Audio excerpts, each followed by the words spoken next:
आज हम लोग कक्षा 9 के ग्रेविटेशन यानी गुरुत्वाकर्षण को पढ़ेंगे। इसके पहले हम लोग बल तथा गति के नियम को पढ़ चुके हैं, गति यानी मोशन को पढ़ चुके हैं, और उसके पहले हम लोग पढ़े थे आपका पहला चैप्टर विज्ञान तथा मापन जो था। इसके बाद ये चौथा चैप्टर हम लोगों का है गुरुत्वाकर्षण। तो इसी पर हम लोग पढ़ेंगे आज। गुरुत्वाकर्षण से रिलेटेड जितना भी है कि एक पिंड दूसरे पिंड को किस प्रकार से आकर्षित करती है, आकर्षित क्यों करती है, एक दूसरे पिंड एक दूसरे के साथ कितना गुरुत्व के साथ रहता है कि वो एक दूसरे के संपर्क में नहीं आ सकता या अपना स्थान परिवर्तन नहीं कर सकता इत्यादि, ये सभी चीज़ों के बारे में हम लोग आज इस पर बात करने वाले हैं। इस चैप्टर में हम लोग बात करने वाले हैं, शुरू में देखिए लिखा हुआ है मुक्त पतन। तो सबसे पहले हम लोग समझेंगे कि पतन होता क्या है। पतन का मतलब होता है गिरना। तो जब हम लोग कोई भी वस्तु को हम ऊपर की ओर फेंकते हैं तो वह जो गिरती है वही हो गया पतन। और मुक्त पतन कहलाता है जब कोई भी वस्तु पृथ्वी की ओर गिरती है उसे मुक्त पतन कहा जाता है। जो भी वस्तु पृथ्वी की ओर गिरती है उसे मुक्त पतन कहा जाता है। और पृथ्वी पर जितना भी चीज़ें हम लोग लैंडिंग करते हैं, चाहे हम लोग थ्रोन करते हैं, फेंकते हैं या हम खींचते हैं, तो वो क्या होता है कि अपने पृथ्वी की ओर ही गिरती है। यानी कि गिरना मीन्स पतन, और कोई भी वस्तु जब पृथ्वी की ओर गिरती है उसे मुक्त पतन कहा जाता है।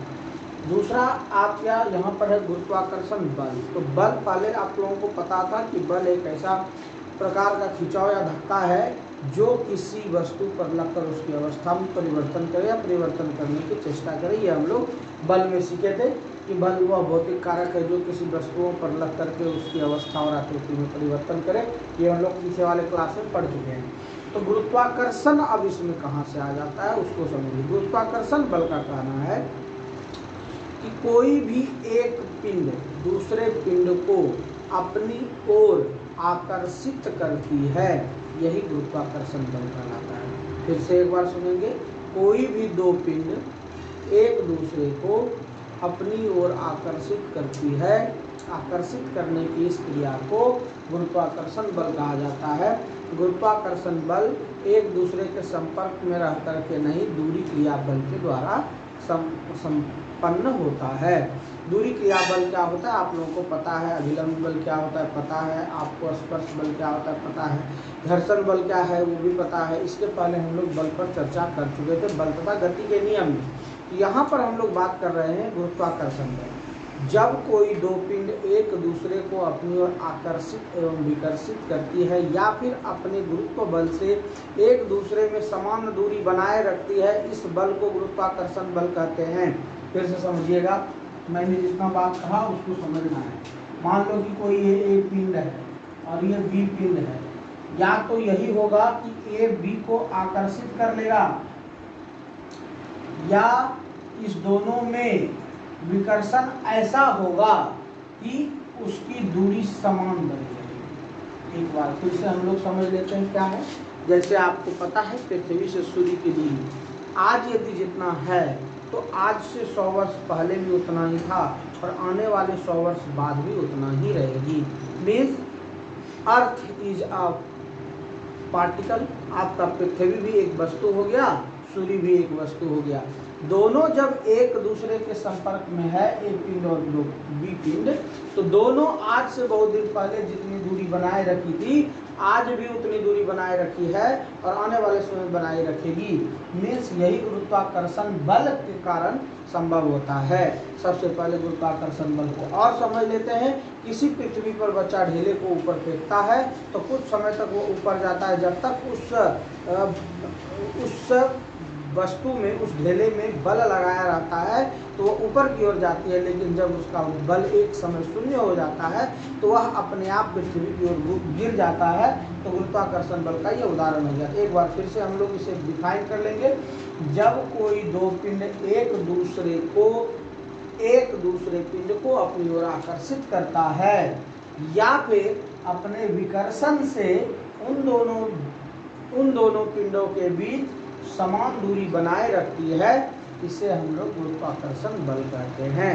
जैसे यदि हम कहें मंगल ग्रह से शुक्र ग्रह तक की जो दूरी है, बृहस्पति ग्रह की जो दूरी है, वो आज इतना है तो कल भी उतना ही रहेगा। वह अपने ही अक्ष पर चक्र लगाता है, ना कि वह नजदीक आकर के चक्र लगाता है। जो दूरी है एक दूसरे पिंड की, वह दूरी हमेशा मेंटेन की हुई रहती है। इस प्रकार से हम लोग यह जानते हैं कि गुरुत्वाकर्षण बल के ही कारण कोई भी प्लैनेट, कोई भी सब प्लैनेट, चाहे कोई भी आपका ग्रह उपग्रह है, वो सभी एक दूसरे के बीच में आकर्षण विकर्षण के कारण दूरी को मेंटेन किया जाता है। तो क्या हम लोग अंत में कहेंगे, जब किसी दो वस्तु के बीच लगने वाले आकर्षण बल से वस्तु एक दूसरे की ओर खींचा जाता है, उसे हम लोग गुरुत्वाकर्षण बल कहते हैं। या वैसा बल जिसके कारण एक पिंड दूसरे पिंड को आकर्षित या विकर्षित कर लेती है, इसे हम लोग गुरुत्वाकर्षण बल कहते हैं। तो विकर्षित हम क्यों कहे, जब एक पिंड दूसरे पिंड को खींच ही लेती है, तो यहाँ पर सूर्य को, चंद्रमा को, तारे को और पृथ्वी को एक दूसरे को खींच लेना चाहिए, लेकिन नहीं, दोनों के बीच में एक ऐसा बल लगा हुआ है जो कहता है तुम दूर रहो और हम भी दूर रहेंगे, और उतना भी दूर नहीं, एक दूसरे को दूर नहीं भेजता, क्योंकि दूरी मेंटेन है। हम लोग किताब में पढ़ते हैं सूर्य से पृथ्वी की दूरी इतनी किलोमीटर है, तो वह किलोमीटर वाजिब में उतना ही है, उसमें घटत और बढ़ नहीं हो रहा, मीन्स दूरी मेंटेन की हुई है। तो दूरी मेंटेन कब होती है, जब एक दूसरे का विकर्षण होता है। जैसे हम दो चुंबक को एक दूसरे सेम पोल की तरफ सटाते हैं, तो एक निश्चित दूरी आकर के वहां से सटना बंद हो जाती है, मीन्स वहां पर क्या होता है कि दूरी क्रिया बल लगता है और वह एक दूसरे पिंड को अपनी ओर आने नहीं देता। मीन्स जब दो वस्तु एक दूसरे वस्तु को अपनी ओर आकर्षित या विकर्षण के कारण अपने दोनों पिंडों के बीच में दूरी बनाए रखती है, इस प्रकार के लगने वाले बल को गुरुत्वाकर्षण बल कहते हैं। आशा है कि गुरुत्वाकर्षण बल के लिए अब आप लोगों को सोचने की आवश्यकता नहीं है। अब यहाँ पर देखिए, गुरुत्वाकर्षण का कुछ सार्वत्रिक नियम है, इसको हम लोग डिफाइन भी कर लेते हैं और इससे कुछ फॉर्मूला निकलेगा, उसे हम लोगों को याद भी रखनी है। देखिए क्या होता है, आप लोगों को पता है कि एक पिंड मान लो कि A है, मैंने माना कि यह F1 है, या मान लो कि इसका जो यह है बड़ी M है द्रव्यमान, और एक छोटा पिंड ले लिए B जिसका मान लो द्रव्यमान है छोटी है, और साथ ही साथ इस दोनों के बीच की दूरी मान लो R है। तो गुरुत्वाकर्षण का सार्वत्रिक नियम एगो कहा। गुरुत्वाकर्षण को हम लोग जो है ना यहाँ पर दर्शाएंगे कि गुरुत्वाकर्षण बल होता क्या है और इसका परिभाषा क्या है। तो कहता है गुरुत्वाकर्षण का सार्वत्रिक नियम कि दोनों पिंडों में लगने वाले द्रव्यमान का समानुपाती होता है। पहला नंबर क्या कहता है, दोनों पिंडों का द्रव्यमान इसके गुणनफल के समानुपाती होता है। एक का है m बड़ी, एक का है m छोटी, इन दोनों का गुणनफल जो है समानुपाती है, एक बात कह दिया। और दूसरे में कहता है इन दोनों पिंडों के बीच की दूरी के व्युत्क्रमानुपाती होता है। तो व्युत्क्रमानुपाती कहते हैं 1/r²। तो यहाँ पर हो गया आपका बड़ी m और गुना छोटी m बटे r², यह समानुपाती है आपका गुरुत्वाकर्षण के। आकर्षण बल के समान है, तो मैंने पिछले क्लास में पढ़ा था बल के बारे में। बल को F से सूचित किया जाता है, इसको अंग्रेजी में फोर्स कहते हैं। बल का ऐसा मात्रक न्यूटन होता है। तो आपका फोर्स मीन्स F जो है समानुपाती हो गया ऊपर वाला m और गुना m और बटे यहाँ पर है आपका r², यह इसके समानुपाती हो गया। लेकिन समानुपाती कोई चीज रखता नहीं है, मैं उसे क्या करता हूँ, बराबर करता हूँ। तो आपको एक नियतांक देना होगा जिसको गुरुत्वाकर्षण नियतांक कहा जाता है। तो F बराबर दे करके एगो बड़ा जैसा G दे दीजिए जिसको हम लोग ग्रेविटेशन कहते हैं, और m इंटू छोटी m बाय r², यही आपका गुरुत्वाकर्षण बल का सार्वत्रिक नियम हो गया, जो कि एग्जाम में पूछे जाते हैं कि बताइए कि गुरुत्वाकर्षण का सार्वत्रिक नियम क्या है। तो हम लोग क्या करेंगे, गुरुत्वाकर्षण का सार्वत्रिक नियम हम लोग इसी प्रकार का निकालेंगे।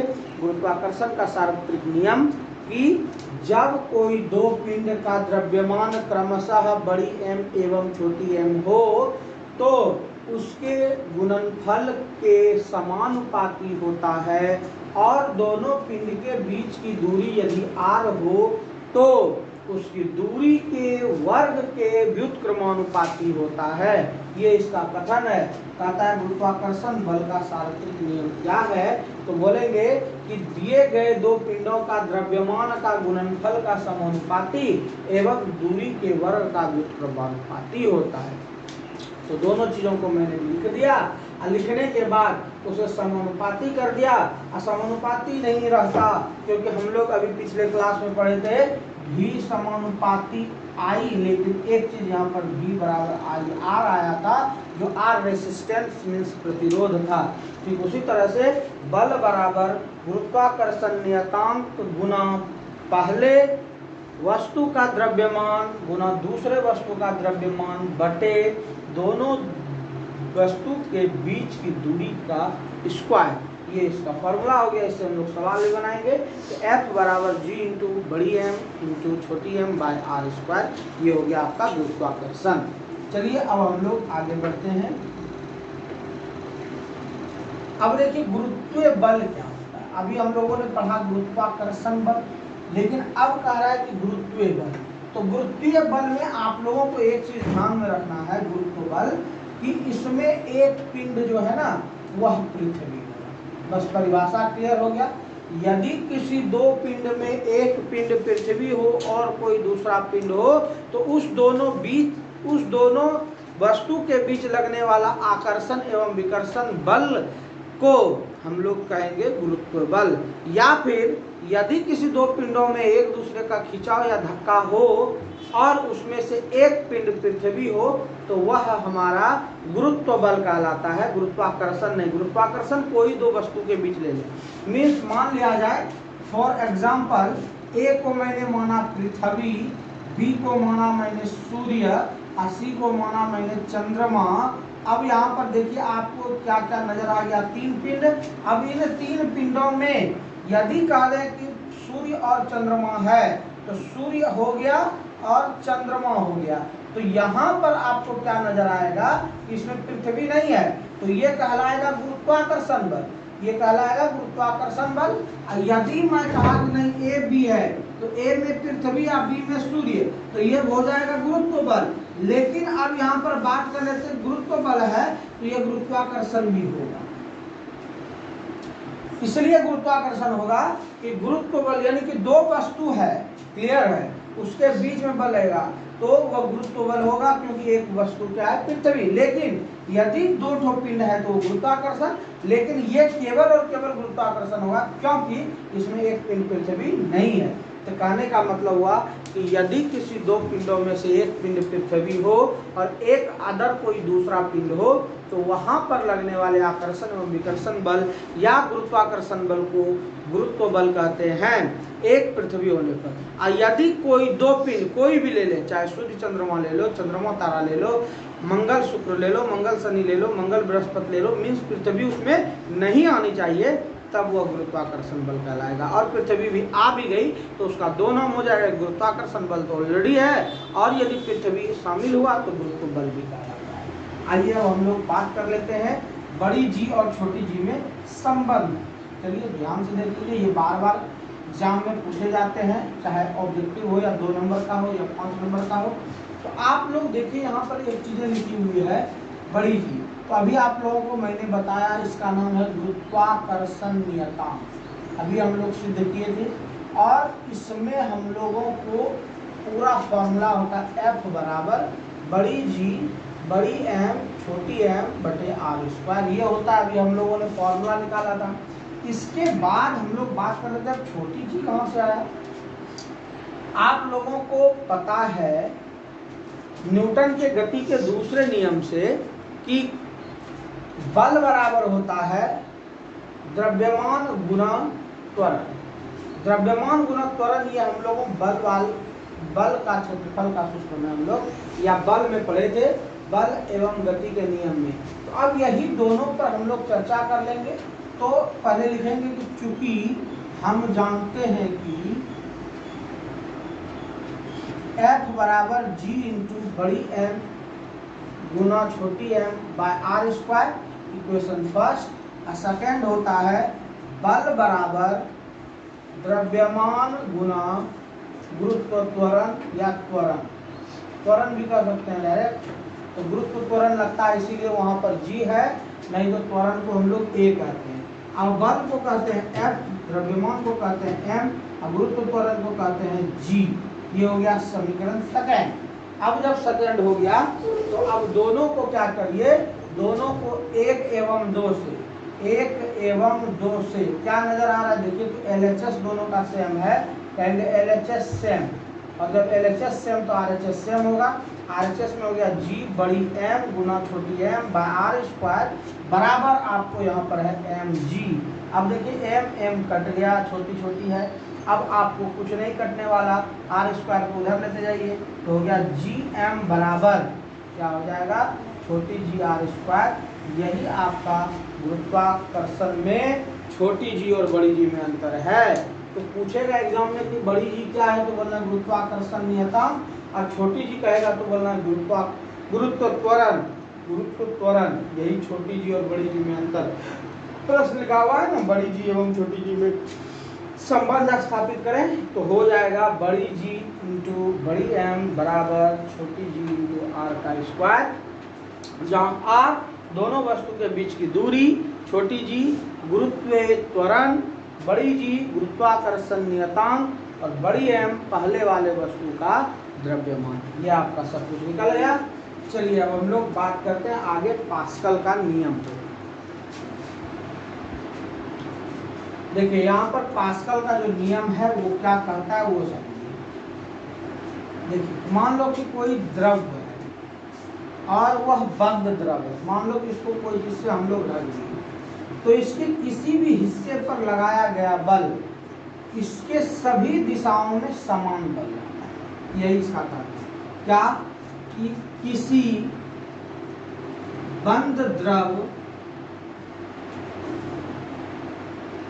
में लगाया गया बल सभी दिशाओं में समान होता है, यही पास्कल का नियम। बस ज्यादा कुछ है नहीं। क्या कहा फिर से देखो, किसी बंद द्रव, मान लो द्रव मतलब हो गया, आप समझ रहे ठोस द्रव गैस, तो द्रव में जब हम लोग क्या करते हैं कि बाहर से कोई दाब लगाते हैं, चाहे मान लो जल को हम पंडित में कर ले और बल लगाए, तो उसमें जो बल आरोपित होगा वो सभी दिशाओं में समान होगा, क्योंकि वह द्रव है। यदि थोड़ा सा स्थान परिवर्तन होगा तो उसमें उपस्थित जितने भी द्रव के कण हैं सबों में समान दिशा की ओर बल आरोपित होना शुरू हो जाता है। यही आपका था पास्कल का नियम। आइए अब हम लोग उत्प्लावन, आपेक्षिक घनत्व और आर्किमिडीज का सिद्धांत को देखते हैं।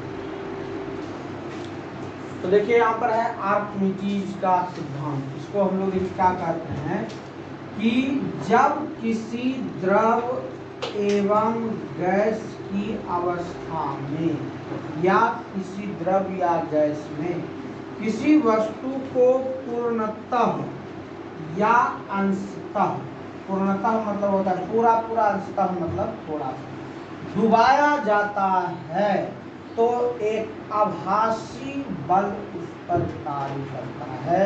इस सिद्धांत को आर्किमिडीज का सिद्धांत कहते हैं। फिर से एक बार देख लो, किसी द्रव या गैस में किसी वस्तु को पूर्णतः या अंशतः डुबोया जाता है तो द्रव या गैस द्वारा उस वस्तु पर एक आभासी बल आरोपित होता है। इस सिद्धांत को आर्किमिडीज का सिद्धांत कहते हैं। फिर से एक बार लास्ट टाइम देख लेते हैं। किसी द्रव एवं गैस में किसी वस्तु को डुबोया जाता है तो द्रव एवं गैस के द्वारा उस वस्तु पर एक आभासी बल आरोपित होता है, जिसे आर्किमिडीज का सिद्धांत कहते हैं। ये आपका हो गया। फिर से एक बार समझ लो, मान लो कि ये कोई बर्तन है, इसमें द्रव भरा है या तो ये और बना लेते हैं, उसमें गैस भरा है, मैं दोनों में इसी को समझ लेता हूँ। इसमें कुछ बल लगाइए, मीन्स मान लो बाल्टी को मैंने इसमें डुबोया, तो डुबोया तो पूर्णतः अभी डूब गया, तो पूरा पूरा इसमें घुस गया, और नहीं तो ये अंशतः मतलब आधा बाहर और आधा अंदर। अब इसमें जो बल लगा इतना टर्म, ठीक है, इस पर एक आभासी बल लगता है द्रव एवं गैस के द्वारा, और यही सिद्धांत आर्किमिडीज का सिद्धांत कहलाता है। क्लियर हो गया कि जब किसी द्रव एवं गैस में किसी वस्तु को पूर्णतः एवं अंशतः डुबोया जाता है तो उस द्रव एवं गैस के द्वारा उस वस्तु पर एक आभासी बल कार्य करती है, जिसे आर्किमिडीज का सिद्धांत कहते हैं। चलिए आगे बढ़ते हैं। उत्प्लावन, और अब इसको उत्प्लावन को वही कहेंगे कि जब किसी द्रव एवं गैस में किसी वस्तु को पूर्णतः एवं अंशतः डुबोया जाता है तो द्रव एवं गैस के द्वारा एक आभासी बल कार्य करती है, जिसे उत्प्लावन बल कहते हैं। और इसी बल के कारण कुएं में डूबा हुआ बाल्टी खींचने में आसान लगता है। प्रश्न आता है कि कुएं में डुबाया गया बाल्टी पानी में जब तक रहती है तो हमें खींचने में आसानी होती है एवं हल्का लगता है, क्यों? तो क्या बोले, एक बार फिर से समझो। किसी द्रव एवं गैस में जब किसी वस्तु को पूर्णतः एवं अंशतः डुबोया जाता है तो द्रव और गैस के द्वारा जो बल आरोपित होती है उस वस्तु पर उसे उत्प्लावन बल कहते हैं। उत्प्लावन बल के कारण ही, उत्प्लावन बल को आर्किमिडीज सिद्धांत नहीं दिया था, उत्प्लावन बल के कारण ही कोई भी वस्तु पानी के अंदर हल्का प्रतीत होता है। क्लियर हो गया। और आपेक्षिक घनत्व देख लो, बस इस चैप्टर में इतना ही था। आपेक्षिक घनत्व होता है किसी वस्तु पर लगा हुआ घनत्व एवं प्रमाणिक वस्तु का घनत्व दोनों के अनुपात को आपेक्षिक घनत्व कहा जाता है। यानी कि जहां पर भी ये बात होगी वहां आपको क्या होगा, दो वस्तु की बात होगी, एक होगी मूल वस्तु, एक होगी प्रमाणिक वस्तु, दोनों के घनत्व के अनुपात को एक बार फिर से पढ़ेंगे। किसी वस्तु का घनत्व एवं प्रमाणिक वस्तु का घनत्व का अनुपात आपेक्षिक घनत्व कहलाती है। एक बार फिर से, किसी वस्तु का घनत्व एवं प्रमाणिक वस्तु का घनत्व के अनुपात को आपेक्षिक घनत्व कहा जाता है। आज के क्लास में हम लोग गुरुत्वाकर्षण चैप्टर को पढ़े, अगले क्लास में फिर हम लोग नेक्स्ट चैप्टर को पढ़ेंगे। तब तक के लिए जय हिंद।